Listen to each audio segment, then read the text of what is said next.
You're now in trouble with her. Why are you in trouble now? You're turning me into a bad guy. Sus, just say what you think. You knew what you were doing and got him by the balls. Joni Lamb, co-founder of Daystar Television Network, is suddenly at the heart of a crisis that no one could have seen coming. This rocks the world of Christian television. The network was built with the help of Joni and her late husband, Marcus Lamb. She has long been seen as a sign of faith, kindness, and unwavering devotion. Right now, though, shocking new information has come to light about Joni that has shocked Christians. Why do these claims change everything for Joni? What is the truth behind them? Come with us as we look into the details of this shocking scandal and the effects it has had on Daystar. Jimmy Evans spread rumors and ideas about Joni Lamb. There had been rumors about Joni Lamb's involvement with the family and Daystar Television Network for a while, but Jimmy Evans' engagement made them stronger in a way that no one saw coming. In the religious community, Evans had long been seen as a reliable source because he was a well-known Christian marriage psychologist and the founder of XO Marriage. His friendship with Joni and the Lamb family, on the other hand, became tense after a difficult meeting in July. Sources close to the family say that this meeting was much more than just a family talk. It was a power fight that would have ongoing effects on everyone. As the story spread, many people began to wonder what was really going on behind closed doors. People began to come up with ideas about how powerful Joni Lamb really was and how far she would go to keep her family and Daystar under her control. Some people close to Joni said she was controlling her kids, especially Jonathan Lamb, to make sure that her opinion was always the most important one in the family. Others thought Jimmy Evans was using his power as an expert on marriage to help her get even stronger, maybe even taking over decisions at Daystar. A common idea was that Evans had been working with Joni to strengthen her position as head in the church, especially after Marcus Lamb's death. As Joni's sadness grew, Evans was seen as more than just a marriage counselor. He was also seen as a spiritual guide who helped her keep Daystar's direction under control. A few sources even said Evans, who was known for giving advice to other Christian leaders, might have seen a chance to work with Joni to benefit himself. Was he just giving her advice, or was he trying to change her mind, which would have affected Daystar's future? The way the meeting went made the idea that Evans might be helping Joni change the way the family works even more likely.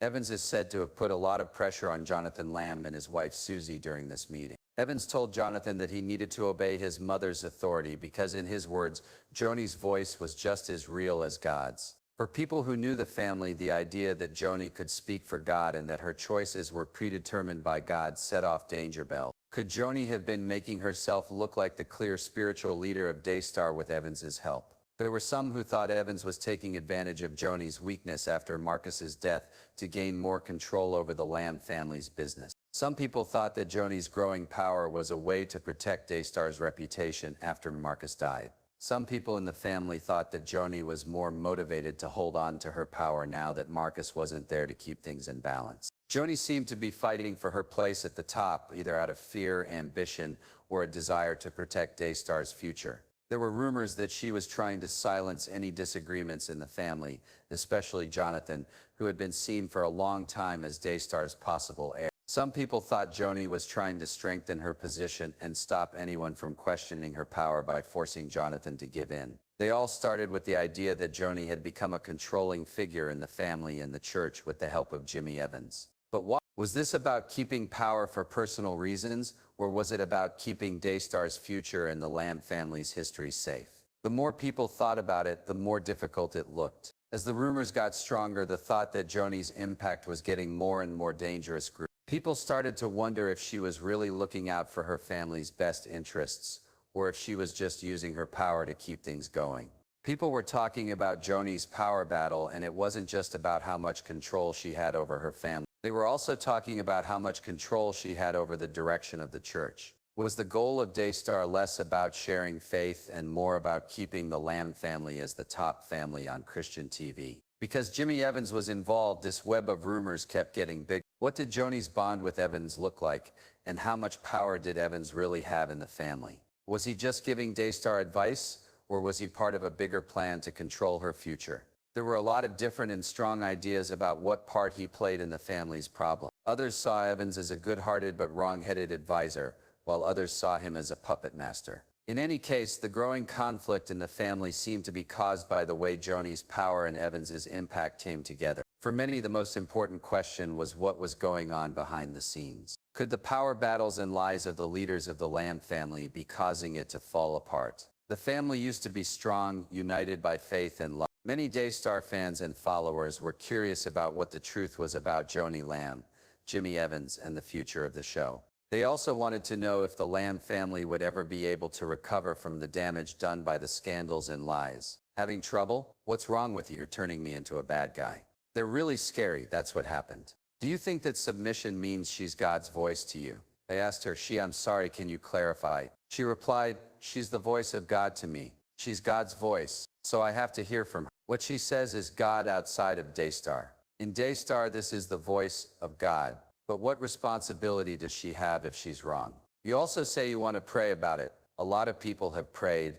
A lot of talks have taken place. Now is the time to decide. Well, we just had this meeting today, so I think it's fair to be able to give. I think you need to tell me now. You either submit or you don't. You either submit or you don't. I'm not playing the game any longer. Not at all. What did Jimmy Evans really say? There were shocking claims that Jonathan Lamb, his wife Susie, Joni Lamb, and Jimmy Evans met in July 20. This meeting became one of the most talked about events in the Lamb family history. To people outside the family, it looked like just another tense family talk. However, what happened in that meeting shocked everyone. Jimmy Evans, a well-known marriage psychologist and the founder of XO Marriage, said some very hurtful and dishonest things at this meeting that would change the Lamb family's relationship for good. That meeting caused a lot of noise. What did Jimmy Evans say that made everyone so angry? As it seemed, the meeting had begun in a harmless way. Jonathan and Susie Lamb were alarmed about the way things were going. Daystar was in charge after Marcus Lamb's sudden death, and they wanted to talk to Joni about these things. While they were hoping for an open conversation, they were instead met with an attempt to force them to give in, first to Joni and then to Daystar's leadership, which she controlled. Jimmy Evans, who was in the room, was there to help settle things. But soon his participation went from being a helpful guide to an upsetting display of power over spiritual matters. From what Jonathan and Susie said about the meeting, Evans started by agreeing with Joni in a way that made it clear he was there to help her keep Daystar and the family under line. Evans told Jonathan strongly, you need to give up. When Joni talks, you listen because her voice is like God's in this house. What they said was both shocking and jarring. Jonathan looked shocked and asked for more information, trying to understand how important what was being said was. You mean to say that when Joni talks, it's like God is talking through her? He asked. Evans didn't think twice before answering yes. When Joni talks, God gives her the right to do so. You need to know that this isn't just about family or being a boss. It's about the power of God. The will of God will not be obeyed if you do not listen to her. It was hard to believe that the words came from someone who was meant to be giving advice because they were said with such confidence. Jonathan was having a hard time understanding what he was hearing at that very moment. Evans made a living by helping partners talk things out and find common ground. How could he compare someone's words to God's? From there, the meeting quickly got worse. Evans's tone became more insistent, and Jonathan and Susie could feel the pressure to follow Joni's lead. Evans went on to say that Jonathan's stubbornness was upsetting everyone, and that the only way for the family and the church to move forward was for Jonathan to follow Joni's lead without question. Evans said, adding to the shock of the moment, you are being stubborn, and stubbornness is the same as idolatry. You're following your own opinion like it's a God instead of listening to God's will as it comes through Joni. This is a spiritual matter, Jonathan, not just a family matter. Jonathan was deeply upset by what was being said and tried to stand his ground. He said, I can hear from God myself. What Evans said in answer was very scary. Why do I need to hear from her to know what God is saying? You can hear from God, but you need to understand that what Joni says is God's will for this family and this ministry. If you can't accept that, you don't belong here. The threat was clear even though it was hidden. Things were at stake. Give in to Joni or lose everything. Joni spoke up now. She had been quiet up until then. God's will is clear, she said in a strong voice. And you need to understand that this is about more than just you, Jonathan. It's about what's best for this family and Daystar. You've made this about your own opinions, and that's where you're wrong. The only thing that matters is that you submit to my leadership. Jonathan felt the situation's weight on his shoulder. The woman he used to look up to and look to for advice was now the one forcefully demanding that he obey a leader that seemed strange and unfair. Evans saw that things were getting tense and pushed harder, telling Jonathan that he needed to be humble. If God came to you right now and said you were wrong, would you correct it? Evans asked me. Jonathan paused as he tried to understand what the question really meant. Of course, he replied. Evans didn't stop there, though. Well, God hasn't appeared in front of you with a booming voice, Jonathan, Evans said to me, but he has spoken through Joni, and you need to recognize that. Jonathan was shocked that someone could say they were speaking for God was something he had never seen this clearly before. It was no longer about family problems or Daystar's future at this point in the meeting. It had turned into a battle for power, with Evans and Joni claiming more control than Jonathan would accept. Evans kept putting pressure on Jonathan, telling him that if he didn't follow Joni's orders, he would cause the family to fight and anger God. Evans told her, "You're taking your family down a dangerous path. You're opening yourself to spiritual and emotional destruction if you don't align yourself with Joni's authority. This is God's will, Jonathan." The words were like a dark cloud in the air, and Jonathan knew he had to make a choice. It was a big deal for his family, his work, and his own sense of who he was. At that moment, something changed that couldn't be changed back. It wasn't just family fights anymore. It had turned into a spiritual war for power, and Joni, with Evans's support, was making herself the only one in charge. When Jonathan and Susie left the meeting, they didn't trust either Joni or Evans anymore. Evans's words, the pressure to give in, and the comparisons to worship made them feel like they were being controlled, like their faith was being used against them to control what they did. The Lamb family used to be united in their faith and purpose, but this shocking event had split them up. Many things would change because of the meeting for months to come. People would soon start to hear bits and pieces of the story, but they would still not know all the details. Rumors about Joni Lamb, Jimmy Evans, and the Lamb family's problems started to spread. For Jonathan, it wasn't clear what to do next. He had lost his place in the family, and his mother and he could no longer talk to each other. Evans's words and Joni's part in the scheme made him question everything he thought he knew about faith, family, and leadership. The stories kept going around, and the Lamb family found themselves in a public fight that put their mission and relationships at risk. Jimmy Evans's shocking claims would not be forgotten for a long time, and the Lamb family would have doubts about Joni's guidance and power for many years to come. At your mother's request, we called you back in here. Dunn could talk to you, and we give you 24 hours from the time we sign this. That's roughly 2:30 to 3 a.m. tomorrow. If you can sign that, come back into Arnold's office. Reactions from the family, Joni Lamb's answer, and what comes next. The tense meeting between Joni Lamb, Jonathan Lamb, Susie Lamb, and Jimmy Evans left the Lamb family shaken. But it also started a new part of their lives. There was a big split in the family because of the claims of spiritual control and manipulation. There was also doubt about the future of Daystar television network. For the Lambs, the meeting had huge effects on their lives, both in public and in private. People used to think of Joni Lamb as the tough, classy, and helpful head of the family. Now both her children and the public were paying close attention to her. For years, she had been praised for how she led Daystar and how strong her faith was. But now the people closest to her were questioning what she was doing. As word got out about the meeting, so did stories about how she behaved. As a wife and a mother, Joni had always come across as picture perfect. Now though, after what she did, people started to wonder if her public image had really been just a show. For Jonathan Lamb, it was a very personal matter. He had worked all his life with his family to build the church that they had all put their hearts in. What Evans and Joni said in that meeting broke everything Jonathan thought he knew about being a leader,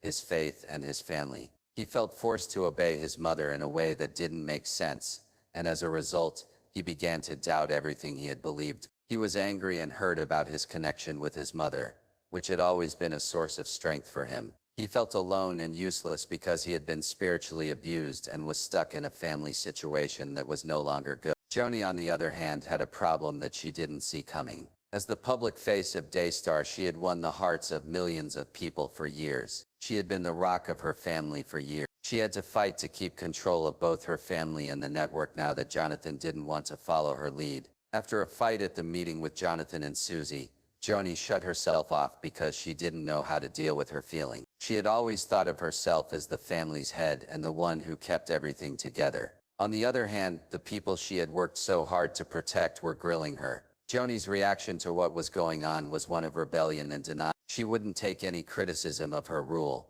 calling Jonathan's worries rebellious and pointless. After the meeting, Joni continued to defend her actions in public, saying that she had divine right to be in charge. For her, being a woman of faith meant being chosen to lead not only her family but also the mission that had become an important part of Christian TV. In interviews and public comments, Joni played down the family fight by saying it was just a mistake or a short-term disagreement. She didn't say anything in public about how Jonathan and Susie felt hurt emotionally during the meeting, and she didn't seem ready to think that what she did might have caused damage that couldn't be fixed. At the same time, Jonathan and Susie were left to fix their broken family relationship. The meeting took a toll on their emotions, and the attention from the public made things worse. They felt deceived when Joni wouldn't admit the pain they were going through. Not only was this a fight in the family for Jonathan, but it was also a big change in how he saw his role in the family and in the church. As Marcus had done, he had always thought that one day he would take over Daystar. He wasn't sure if he still wanted to be a part of the network though. Susie also had a hard time with the fallout. She had always been there for Jonathan and his family, but now that they had been emotionally and spiritually abused, she was starting to doubt her own place in the church. It wasn't outside forces that made her lose faith. It was the people who said they were her spiritual guides. Susie felt hurt on a personal level, and it was hard for her to get over the fact that people she thought were family had broken her trust. The public's response to the family's problems was quick and strong. Daystar was once a shining example of Christian TV, but now it was in the middle of a storm of debate. People were beginning to doubt the network's honesty, and Joni Lamb's reputation as a trustworthy boss began to weaken. Fans who had long respected Joni for her part in Daystar's success were now split. Some people thought Joni was just doing what she had to do to protect Daystar's future, while others thought she was controlling and manipulative. Joni found it hard to ignore the backlash from the people. The picture she had carefully painted of herself as a loving, loyal wife and mother was being called into question. She had worked hard for years to become known as a strong Christian leader, but now the people she trusted the most were tearing down that image. Even though the opposition was growing, Joni wouldn't give up. It didn't change her mind that she had done nothing wrong and that her power was needed to keep the family and the church together. The family's problems kept getting worse. It was clear that Daystar's future was not certain. Since Jonathan and Susie were pulling away from the network and the Lamb family was split up, it was unclear who would lead the church from now on. If the family was having problems, would Joni stay in charge or would Daystar's leadership have to be changed? The Lamb family had to face the hard truth of their situation in the days and weeks after the meeting. But Jonathan and Susie couldn't seem to fix their relationship with Joni. It looked like the damage was too great. People couldn't get over the mental scars that were caused by the spiritual abuse and family lies right away. And for Joni, the weight of being in charge of Daystar and trying to bring her broken family back together became too much to bear. It's still not clear what will happen next for Joni Lamb and her family. Will Joni be able to fix her relationship with her kids and the rest of her family, or will the split get bigger and send the once close family even farther apart? And what will Daystar do now that these things are known? We won't know how this family story ends until it happens. One thing is for sure though, the Lamb family's public image, which was once clean, will never be the same again. These events will also likely have long-lasting effects on their work and personal lives.